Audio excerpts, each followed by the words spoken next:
گفتگو اثر رکھتی ہے اپنا معافی ضمیر کہہ سکتا ہے، بس اسے حکم یہ ہے کہ اپنی زبان کا استعمال غلط نہ کرے۔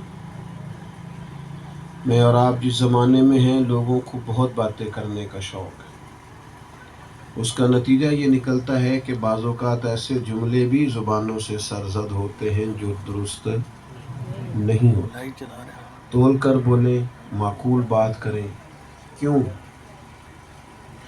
نبی کریم علیہ السلام نے فرمایا کبھی کبھی تم بات کرتے کرتے ایسا خوبصورت جملہ کہہ دیتے ہو تمہیں پتہ بھی نہیں ہوتا اور رب تمہارے لیے جنت کا فیصلہ کرتا۔ اور فرمایا کبھی کبھی بات کرتے کرتے تم اس طرح کی بات کرتے ہو تمہیں علم بھی نہیں ہوتا اور تمہارے لیے دوزخ کا فیصلہ ہوتا۔ تول کر بولیں، اچھی بات کریں، خیر کا جملہ بولیں۔ دوسری بات یہ ہے کہ ہماری باتوں کا دوسروں پر اثر ہوتا ہے۔ جب ہم کسی کو کہہ دیتے ہیں نا یار حد ہو گئی ہے، تیری بیوی تیری بات ہی نہیں سنتی، اس طرح تو کام نہیں نہ چلتا، میں تو ضرورت ہی نہیں ہے اس کی، آپ نفرت پیدا کر رہے ہیں شوہر کے دل میں اس کی بیوی کے لیے۔ ذہنی طور پر تیار ہو جاتا ہے کہ میں سخت رویہ رکھوں گا۔ جب آپ یہ کہہ دیتے ہیں نا کہ یار تو نے بڑی ڈھیل دے رکھی ہے اپنے ملازمین کو، میں تو ایسے نہیں کرتا، ان کی ضرورت ہی نہیں ہے، پیسے کس بات کے لیتے، تو آپ نفرت پیدا کر رہے ہیں، آپ اپنی زبان کا غلط استعمال کر رہے ہیں۔ کیوں غیبت کو اتنا ناپسند کیا دین نے؟ اس لیے کہ نفرت انگیزی کرتے ہیں لوگ۔ جب ہم یہ کہتے ہیں نا چھوڑو یار معاذ اللہ تو دین کی بات کرتا ہے، اخلاق کی بات کرتا ہے، یہاں جس کی لاٹھی ہے اس کی بھینس ہے، تو آپ پرموٹ کرتے ہیں اس بات کو کہ انسان کسی اخلاق کا پابند نہ رہے، وہ جس طرح سارے لوگ چلتے ہیں اسی طرح چلے۔ آپ پھر لوگ جب آپ سے سنتے ہیں مجھ سے سنتے ہیں وہ بھی اسی طرح کے ہو جاتے ہیں، تو ہماری باتوں کا معاشرے پر اثر ہوتا ہے۔ اس لیے جب بھی بات کریں خیر والی کریں، لوگوں کو کہیں یار ہم نے لوگوں کو دیکھ کر اپنے معاملات طے نہیں کرنے، رب رسول کا حکم دیکھ کر طے کرنا۔ کوئی کیسا ہی رویہ اختیار کرے ہم نے اپنا اخلاق نہیں چھوڑنا، انشاءاللہ آپ کی بات کا اثر ہوگا، لوگ قبول کریں۔ تیسری بات، جس طرح ہماری باتوں کا دوسروں پر اثر ہوتا ہے ہماری باتوں کا ہمارے اپنے اوپر بھی اثر ہوتا ہے۔ آپ آج سارا دن شام تک صبح تک یہ جملہ بولیں کہ جو اللہ نے مجھے دیا ہے شاید ہی کسی کا مقدر ہو، کہیں کہ بڑا فضل ہے، بڑا ہی کرم ہے، شکر ہے، آپ کہیں اپنے منہ سے اپنے لیے یہ جملے کہیں دل کو سکون ہونے لگ جائے۔ لیکن جب آپ شکوے کرنے لگ جائیں گے نا یار دیکھو اتنی محنت بھی کرتا ہوں نتیجہ کچھ نہیں نکلتا، لوگ قدر نہیں کرتے، فلانا پوچھتا نہیں، آپ کا اپنا دل بے چین رہنے لگے۔ ہماری باتوں کا جہاں دوسروں پر اثر ہوتا ہے وہاں ہماری باتوں کا ہم پر بھی اثر ہوتا ہے۔ کبھی تجربہ کیجئے گا، ہم کسی کو کوئی ہنسانے والی بات کرنے لگے نا تو وہ بات ابھی ہمارے اپنے ذہن میں ہوتی، ہم نے کی نہیں پر ہم ہنسنا شروع کر دیں۔ کئی لوگ اتنا ہنستے ہیں کہ ان سے بات نہیں ہو پاتی، لوٹ پوٹ ہو رہے ہوتے، حالانکہ وہ خود بات کر رہے ہیں، کوئی نہیں کر، ان کی بات ان کے اپنے اوپر بھی اثر کر رہی۔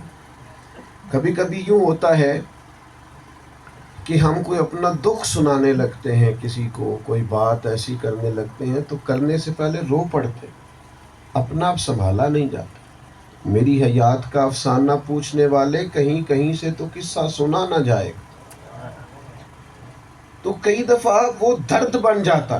تو ہماری ایک تو بول کر بولے، یہ اللہ کی نعمت ہے زبان، پھر یہ کہ ہماری باتوں کا دوسروں پر اثر ہوتا ہے، پھر یہ کہ ہماری باتوں کا ہم پر ہی اثر ہوتا ہے، تو پھر کریں کیا؟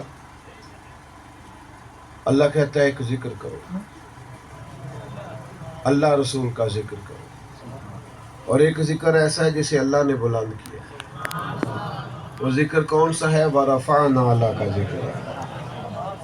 محبوب ہم نے آپ کے لیے آپ کے ذکر کو بلندی عطا فرما، سبحان اللہ، اللہ نے بلند کر دیا یہ ذکر، کہیں مبشر کہہ کے بلند کیا، کہیں نذیر کہہ کے بلند کیا، کہیں شاہد کہہ کے بلند کیا، کہیں سراج منیر کہہ کے بلند کیا۔ اللہ تعالیٰ نے محبوب کو بشیر کہہ کر، نذیر کہہ کر، سراج منیر کہہ کر، داعی اللہ کہہ کر بلندیاں عطا کر نبی کریم کا ذکر کیا گیا۔ ہمیں بڑی باتیں آتی ہیں، حالانکہ ہم اتنی محفلوں میں جاتے ہیں، ہر جمعے تقریر سنتے ہیں، اتنا لٹریچر پڑھتے ہیں، ہمیں حضور کی باتیں بھی تو آنی چاہیے۔ میں کبھی کبھی اپنے ملک کے سیاستدانوں سے شکوہ کرتا ہوں، میں کہتا ہوں تم جب سیاسی تقریریں کرتے ہو تو اپنے لیڈر کے لیے تمہیں جملے کہنے آتے ہیں، قائد عوام ہے اور چیمپئن ہے جمہوریت کا اور فلانا ہے اور فلانا ہے، حضور کا نام لیتے ہو تو پھر تمہیں القاب کیوں یاد نہیں آتے؟ اس وقت بھی تو تمہارا لہجہ دھلا ہوا ہونا چاہیے، اس وقت بھی تمہارے خوبصورت جملے ترتیب پانے چاہیے، تمہیں میرے نبی کریم کہہ کے بات کرنی چاہیے، تمہیں رسول رحمت کہہ کر بات کرنی چاہیے، امام الانبیاء کہہ کر بات کرنی۔ حضور کا ذکر کریں، نبی پاک کا ذکر کریں گے تو اپنے اوپر بھی اثر ہوگا، دوسروں پر بھی۔ حضور کے حلم کا ذکر کرو گے نا تو اپنی طبیعت میں بھی ٹھہراؤ پیدا ہوگا اور سننے والے کی طبیعت میں بھی ٹھہراؤ پیدا ہوگا، غصہ دور ہوگا، جلال دور ہوگا، جلد بازی دور ہوگی، بے چینی دور ہوگی، اضطراب دور ہوگا۔ نبی پاک علیہ السلام کے معاف کرنے کا ذکر کریں، آپ کا خود دل کرے گا دوسروں کو معاف کرنے، آپ کا جی کرے گا یار یہ تو بات ہی کوئی نہیں، جا میں نے معاف کیا۔ اور جب آپ سوسائٹی میں حضور کا معاف کرنا بار بار بیان کریں گے تو لوگوں کے اندر معاف کرنے کا جذبہ پیدا ہوگا۔ نبی پاک کا ذکر کریں، حضور کے جود و کرم کا ذکر کریں، یقین کریں ادھار لے لے کے سخاوت کرنے کو دل کرے۔ جب کریم کی سخاوت کا ذکر کریں گے تو دل کرے گا کہ انسان بچان ضرورت کی چیزیں رکھے، باقی بانٹ دے، صبح بھی بانٹے، شام بھی بانٹیں، سخاوت کرے۔ ہم نے پتہ کیا کیا ہے، ہم نے ادھر ادھر کی باتوں میں وقت لگایا، حضور کا ذکر کرتے، نبی پاک کے اخلاق کا، کمال کا، سچ بولنے کا، دیانتداری کا، عطا کرنے کا، وعدے کے وفا کرنے کا، حضور علیہ السلام کے نظم و ضبط کا، صف بندیوں کا، نبی پاک کے جذبہ جہاد کے شوق دینے کا۔ ہم یہ ذکر کرتے تو ہمارا دل بھی جوان ہوتا، سننے والوں کے دلوں میں بھی نور پیدا ہوتا۔ لیکن ایک شرط ہے، حضور کا ذکر عام اذکار کی طرح نہیں ہے، یہ فرق ہے۔ یہ ایسے نہیں ہے کہ بس آپ چل نکلے، یہ ایسے نہیں ہے کہ بس آپ نے شروع کر دیا، اس کا وضو بڑا انوکھا ہے، اس کی طہارت بڑی الگ سے ہے، اس کے لیے 1000 بار مشک و عنبر سے منہ دھوئیں تو پھر بھی لگتا ہے ابھی ناقص رہ گئے۔ تھوڑا سا نا اس ذکر میں نور ہو، آپ کی قلبی کیفیت بھی بدلی ہوئی ہو، آپ کا باطن پورا جڑا ہوا ہو، آپ کی روح نعت کہہ رہی ہو، آپ کا باطن چمک دمک کا شکار ہو۔ امام مالک کے پاس جب کوئی آ کے پوچھتا نا حضور کوئی بات کرنی، فرماتے فقہ کا مسئلہ پوچھنا، حضور فقہ کی بات پوچھنی ہے بتا دیتے۔ اگر وہ کہتا نا حضور کی حدیث سننی ہے، بے شک ایک ہی بندہ ہے، یہ اہتمام دیکھنا، یہ حکایت نہیں، یہ عمل ہے ایک درویش کا، امت کے ایک مجتہد کا عمل ہے۔ وہ کہتا میں نے حدیث سننی ہے تو امام صاحب پہلے کپڑے بدلتے، پھر خوشبو لگاتے، پھر امامہ باندھتے، پھر ممبر پہ بیٹھتے، پھر اسے سامنے بٹھاتے، اللہ کی حمد کرتے، کریم پر درود و سلام پڑھتے، پھر مدینے والے کی حدیث سناتے۔ آ میرے دل آمینہ کے لال کی باتیں کریں۔ تھوڑا سا نا اہتمام ہو اس ذکر میں، تھوڑی سی وارفتگی، اور ذکر کریں تو خوبصورت جملوں کا چناؤ، اچھے اور حسین لفظ ڈھونڈ کے لائیں۔ آج کل ہمارے ہاں جو شاعری آ رہی ہے نا، میں تو انہوں نواں کلام سنانا ہے، ان کو یار تو رہن دے پرانا ہی ٹھیک ہے، کوئی وہ جو نئی شاعری آ رہی ہے نا وہ نہیں سمجھ میں آتی۔ مجھے ایک نے کہا میں تو نواں کلام سنانا ہے، میں کہ یار ایک تو کسی اور نے سنائی، مینوں اعلیٰ حضرت بریلوی دا سنا۔ پیر میر علی شاہ گولڑوی کا سنا، سبحان اللہ، مجھے تو ڈاکٹر اقبال کا سنا، بے شک، کوئی پرانا سنا، مجھے تو وہ سنا کہ ان کی مہک نے دل کے غنچے کھلا، سبحان اللہ، جس راہ چل دیے ہیں کوچے بسا دیے، ان کے نثار کوئی کیسے ہی رنج میں ہو، جب یاد آ گئے، وہ جب یاد آ گئے ہیں سب غم بھلا دیے ہیں۔ مجھے تو یہ والا سنا، خوبصورت انداز کلم اور خوبصورت انداز، اور کبھی کوئی بیدم شاہ وارسی کی بات ہے، اور میری طرح کے مسافروں پر فٹ آئے کہ عدم سے لائی ہے ہستی میں آرزو رسول، کہاں کہاں لیے پھرتی ہے جستجو رسول، سبحان اللہ، عجب نظارہ ہو میدان حشر میں بیدم، کہ سب ہوں پیش خدا اور میں روبرو رسول، عجب نظارہ ہو میدان حشر میں بیدم۔ تو حضور کا ذکر تھوڑا سا نا شوق سے، ذوق سے دیکھیں نا، ایمرجنسی میں لقب یاد نہیں رہتے، یعنی میں آیا تو کسی نے کہا خطیب ملت، کسی نے کہا مفکر اسلام، کسی نے کہا فلانا فلانا فلانا، خدا نہ خواستہ میرے پیچھے کرتے کو آگ لگ جائے تو اب کوئی کہہ رہا ہو مفکر اسلام، خطیب پاک، اتنی دیر میں چاہے کام ہو جائے۔ جب ایمرجنسی ہوتی ہے پھر القاب یاد، پھر تو کہتے ہیں مولانا آگ لگ گئی، آگ لگ گئی، آپ کے کپڑوں کو آگ۔ ایمرجنسی میں القاب پکارے جاتے، سمجھ آ رہی ہے بات کی؟ لیکن صحابہ کرام نا ایمرجنسی میں بھی حضور کے القاب نہیں بھولتے، سبحان اللہ، کیونکہ حضور کا ذکر ہے نا، اس ذکر کی کچھ انفرادیت ہے، وہ ایمرجنسی میں بھی کبھی نبی کریم کے آداب بھولا کرتے۔ نہیں، جب غار ثور میں حضرت صدیق اکبر کے پیر پہ سانپ نے ڈس لیا، ایمرجنسی ہے نا، حضور نے پوچھا کیا ہوا، تو میرا خیال ہے سانپ تو ویسے چکر لگا جائے تو لوگ دوڑ جاتے ہیں، کہتے ہیں دہشت ہی بڑی ہوتی، تو کہنا چاہیے تھا نا سانپ سانپ سانپ سانپ، حضور سانپ نے کاٹ لیا ہے، لیکن غار ثور میں جناب صدیق اکبر کے پیر کو سانپ نے کاٹا، حضور نے فرمایا کیا ہوا، انہوں نے یہ نہیں کہا سانپ سانپ، کہنے لگے فدا کا ابی و امی یا رسول اللہ، سبحان اللہ، سبحان اللہ، ایک ایک حرف سجن دے نام دا، سانو دس دا وانگ قرآن ہے، ہر دم یاد سجن وچ رہنا ساڈا اے ہوئی ورد گیان ہے، اوے سجنا ساڈا دین کی پوچھنا ساڈا اے ہوئی دین ایمان،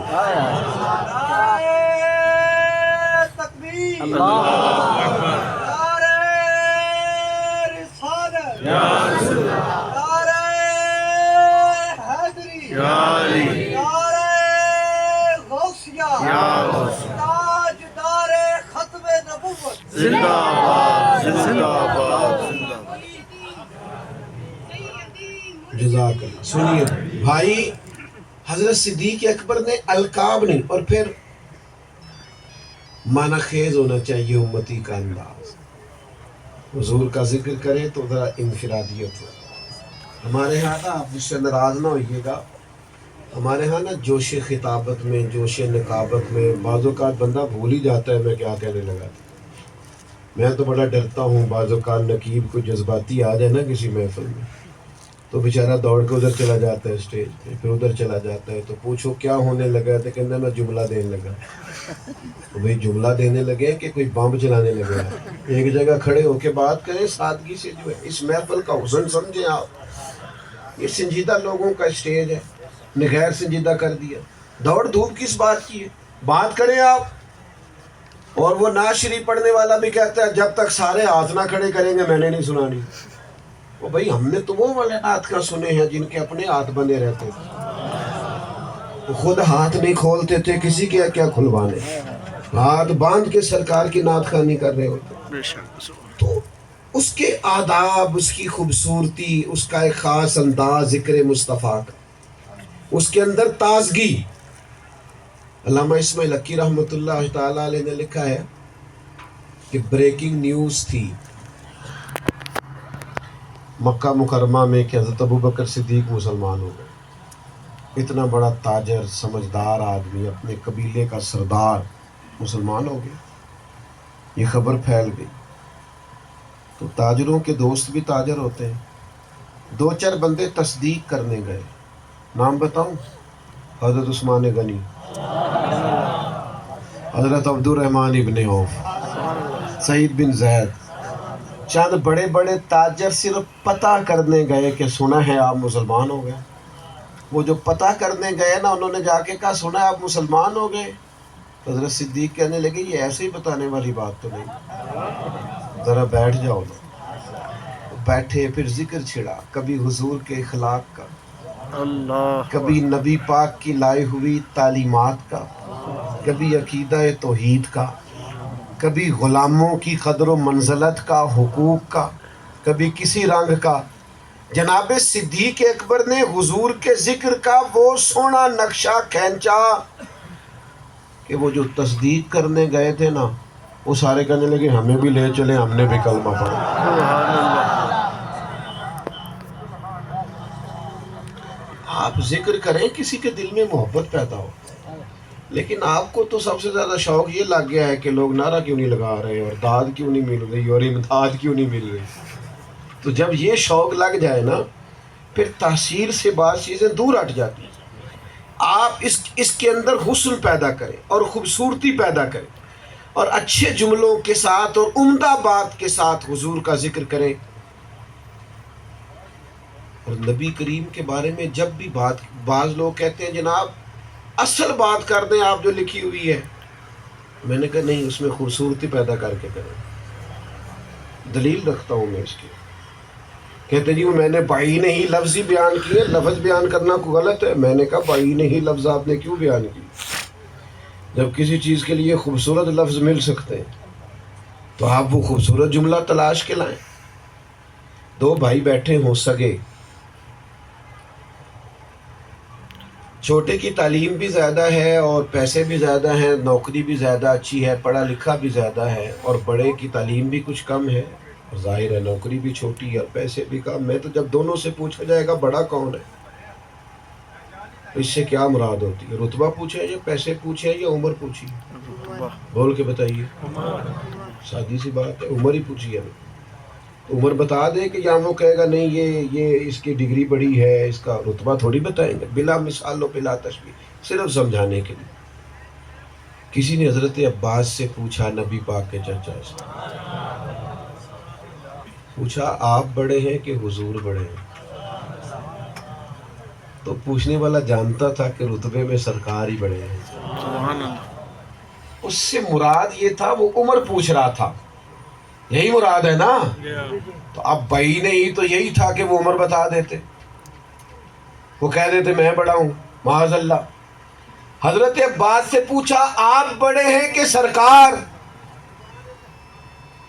تو حضرت عباس رضی اللہ تعالیٰ عنہ نے امت کو بتایا ذکر رسول کیسے کرتے ہیں سبحان اللہ. اور جملوں کا چناؤ کیسے کرتے ہیں.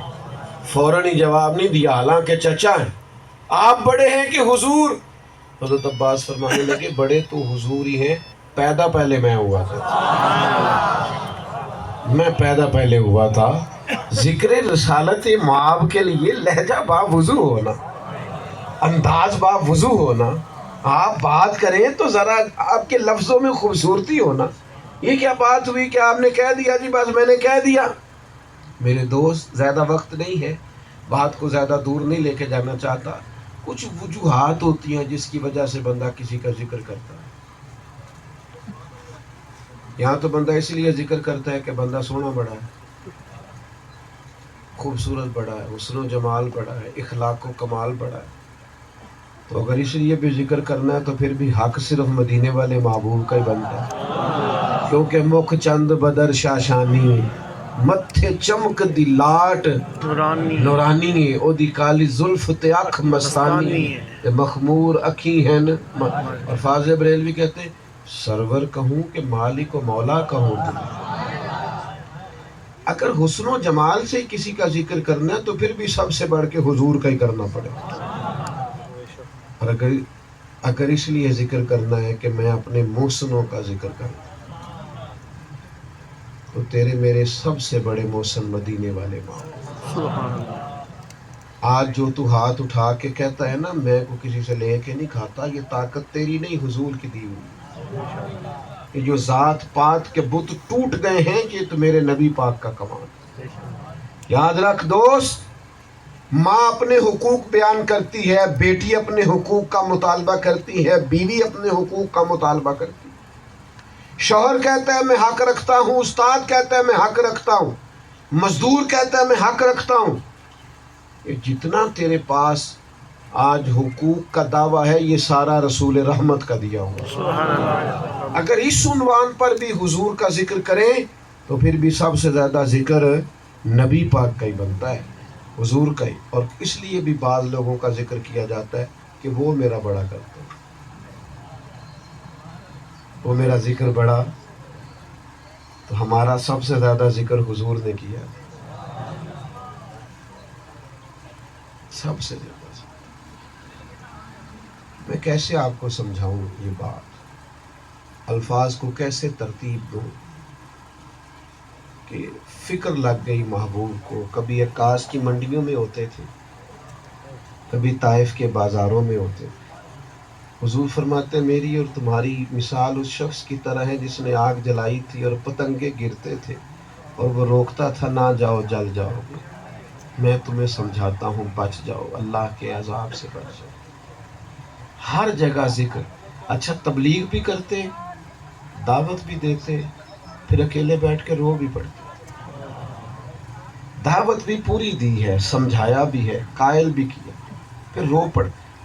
میں کیا مثال دوں، اپنا بیٹا غلطی کرتا ہے نا کبھی تو سخت ترین استاد جس نے بڑا وقت ڈاڈا گزارا، اپنا پیارا بیٹا جس سے بڑا پیار ہو وہ کبھی غلطی کرے تو بندہ اسے تھپڑ مارتا ہے اور پھر ساتھ والے کمرے میں جا کے خود رو پڑتا ہے.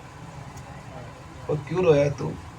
کہتا ہے دل نہیں کرتا بیٹے کو مار، پیار بڑا ہے اور غلطی تھی، مجبوری تھی، مارنا پڑا. حضور تبلیغ بھی کرتے، ڈراتے بھی اللہ کے عذاب سے، رو پڑتے. مالک یہ نفس ان کے ساتھ ہے، شیطان ساتھ ہے، بہک جاتے ہیں، رو پڑتے. دلوں کے بھید جاننے والا رب کہتا ہے جبریل پوچھ کے آؤ نا میرے محبوب کیوں روئے ہیں. عرض کی مالک غم امت نے پریشان کر دی. تو فرمایا کہہ دو حبیب سے والا سوف یؤتیک ربک فترضی، آپ کا رب آپ کو اتنا دے گا آپ اپنے رب سے راضی ہو جائیں گے. تو کریم فرمانے لگے جب تک ایک امتی بھی دوزخ میں ہوگا میں نہیں راضی ہوتا. سب امتی صاحب ایمان نکلیں گے تو میں راضی ہوں گا. بڑا ہی یاد کیا ہے حضور نے ہمیں، بڑا ہی ذکر کیا ہمارا. حضور نے صحابہ سے فرمایا تمہیں ایک بار مبارکباد، تم نے دیکھ کے کلمہ پڑھا. جنہوں نے بن دیکھے نہیں پڑھا، بن دیکھے نہیں روتے میرے لیے، مجھے تڑپا نہیں کریں گے. تم نے دیکھ کے پڑھا تمہیں ایک بار مبارکباد، جنہوں نے بن دیکھے پڑھا انہیں 7 بار مبارکباد. تجھے مجھے یاد رکھا حضور، ہم نے یاد رکھا. او یارو واپس آؤ، اکیلے میں نعتیں سنا کرو، نعتیں سنتے سنتے سویا کرو. حضور کی چند نعتیں یاد کر لو، اسے گنگنایا کرو. گاڑی ہو، گھر ہو، دفتر ہو، حضور کا ذکر نہ بھولنا. ہمارے بچوں کے کانوں سے جو چیز ٹکرائے گی زبانوں پہ بھی وہی جاری ہوگی. ان کے کانوں سے جلدی سے حضور کا ذکر ٹکرا جانا چاہیے. ایسا نہ ہو سفید کاغذ پر کوئی اور اپنی تحریر لکھ ڈالے. اس نسل کو بچا لو، حضور کے ذکر کا عادی بناؤ. ان کو نبی پاک علیہ السلام کی نعتیں یاد کراؤ. یہ ہمارے بچے ہیں، ان کے چہروں پر بظاہر تاڑیاں نہ بھی ہوں اور خدا نہ خواستہ نمازوں میں بھی کمی کرتے ہوں، پھر بھی سینہ عشق رسول والا سینہ ہے. یہ آ جائیں گے، یہ سنور جائیں گے، سنت کے پابند ہو جائیں گے، لیکن حضور کا ذکر نہ بھولیں، نبی پاک کا تذکرہ نہ بھولیں. حضور کی یادوں سے دلوں کو معطر رکھیں، اپنے باطن کو نبی پاک کی محبت سے آراستہ رکھیں. ذکر خیر الورا کبھی نہ بھولنا. میں آپ کی خدمت میں عرض کروں، ایک صحابی تھے حضرت خالد بن میدان، بڑھاپا آ گیا تھا. اور صاحب فراش تھے، چارپائی پہ رہتے تھے، اپنے بچوں کو رات کو کہتے تھے کوئی حضور کا صحابی مل جائے گا تو بلا لاؤ، کوئی مل جائے گا کوئی، تو وہ کسی صحابی کو بلا کے لاتے تو کہتے تھوڑی دیر حضور کی کوئی بات تو سنا دے. وہ نبی پاک کا کوئی ذکر چھیڑ دیتے تو یہ رو دیتے. پھر رات ذرا آسانی سے گزر جاتی، تھوڑا وقت ٹھیک ہو کے گزر جاتا، چونکہ ذکر سن لیا ہے. یہ محفلیں ہماری خوراک ہیں، یہ نعتیں ہماری خوراک ہیں، یہ ذکر و فکر سرکار کا یہ ہمارا وظیفہ ہے، ہمیں اپنی اگلی نسل کو منتقل کرنا. اور جب کوئی تانا دے تو ناز کیا کرو، کہا کرو شکر ہے حضور کے نام پہ تانا دیتا ہے. اس وقت بھی ناز کیا کرو. کمال لوگ ہو جنہیں لوگ اس لیے تانے دیتے ہیں، دیکھو میلاد کر رہے، دیکھو یہ کر رہے. تو بھائیو، میری پوری گفتگو کا خلاصہ جو آپ کی خدمت میں مختصر وقت میں رکھ سکا وہ یہ ہے کہ زبان بڑی نعمت ہے، ہم پر بھی اثر رکھتی ہے، دوسروں پر بھی اثر رکھتی ہے. کیوں نہ اس زبان سے ذکر رسول ہی کریں، ہم پر بھی اثر اعلیٰ ہو اور قوم پر بھی اثر اعلیٰ ہو. اگر حضور کا ذکر کریں گے تو نورانیت پھیلے گی، حسن پھیلے گا، معاشرے کے اندر اخلاق کے عالیہ کا معیار پھیلے گا. اپنے اندر یہ تازگی لائیے. اور ذکر کرنا ہے تو آداب کے ساتھ کرنا، خوبصورتی کے ساتھ کرنا، اچھے جملوں اچھے لفظوں کے چناؤ کے ساتھ کرنا ہے. کبھی کوئی کمزور جملہ سرکار کے لیے استعمال نہیں کرنا. خوبصورتی کے ساتھ، پیار کے ساتھ. ہمارے استاد پڑھایا کرتے تھے نا، وہ ذکر آتا نا سرکار بیمار ہوئے تو وہ پتہ کیا کہتے تھے؟ کہتے تھے بیماری حضور کے قدم چومنے آئی. بیماری سرکار کے، اس نے کہا میں بھی ذرا جاؤں تھوڑا چوم آؤں حضور کے قدمین شریفین. یہ انداز کبھی تھوڑا سا حاصل ہو جائے نا زندگی کے اندر. بزرگوں کی مثالیں، ایک شخص نے ان سے کہا فلاں آدمی سید ہے، صحیح العقیدہ ہے، حالات خراب ہیں. فرمایا تو چھوڑ، ہم نے احترام ہی کرنا، نسبت کو دیکھنا ہے. بھائی ذکر رسالت مآب صلی اللہ تعالیٰ علیہ وسلم کریں گے، حضور کی نسبتوں کا احترام کریں گے. اللہ کی بارگاہ میں دعا کرتا ہوں جو کہہ سکا ہوں اللہ قبول فرمائے، جہاں بھول گیا ہوں اللہ درگزر فرمائے. مجبوری یہ میری یہ ہے کہ مجھے آگے بھی بڑھنا ہے، تو یہاں سلام ہوگا بزرگوں میں سے